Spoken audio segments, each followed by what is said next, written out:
Walking, more walking, a ridiculous amount of walking. This part of street photography had already become second nature when I arrived in Vienna, grazing at the old statues, the grand buildings, and the grand buildings with old statues has been a relaxing activity for me. Sure, I'd learn about the significant and sometimes word shaping history of different parts of the city, only to not be able to remember even a single detail the moment I got home. What I'm saying is, for me, it is a very living in the moment kind of experience. So, what if it is almost always unintentional? We are not here to blame my brain cells. My eye cells, however, are a different story. Speaking of distractions from my history lessons while safely walking and paying attention to the road, music has been another world shaping contribution from Vienna.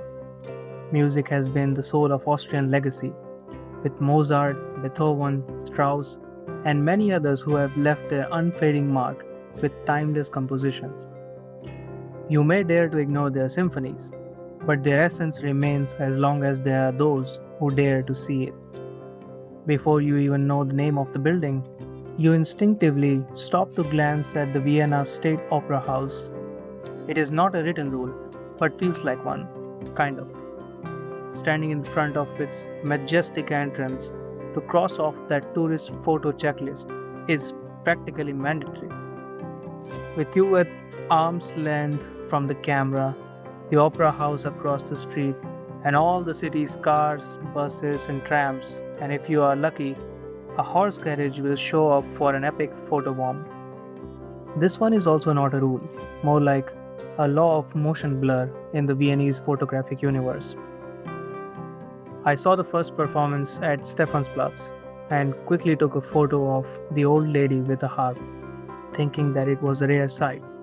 But fortunately, I later saw another man with a piano, and that's when I realized that there are thousands of people dedicated to changing the mood of the city by replacing noise with the beautiful sounds of their instruments, and sometimes vocals also.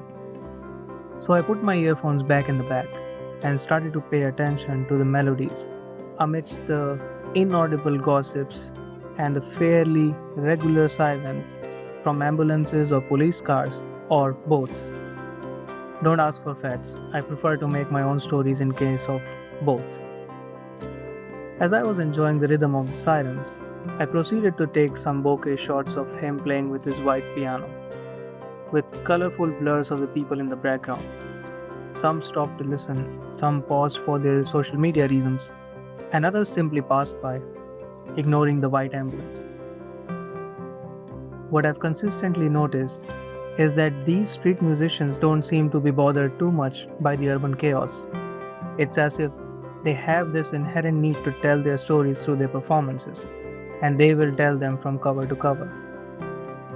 My part to play in this urban symphony? I communicate with them in the old fashioned way, like the caveman. I show them my camera with a charming smile, just gesture the click and hope for a yes or, of course, it would be an honor. Behold my humble creative liberty this time as well.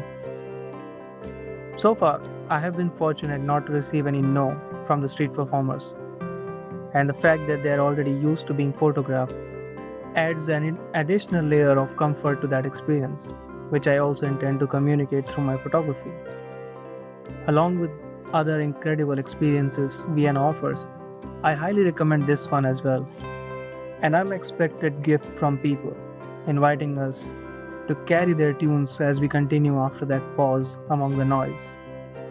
More tunes next time. Cheers.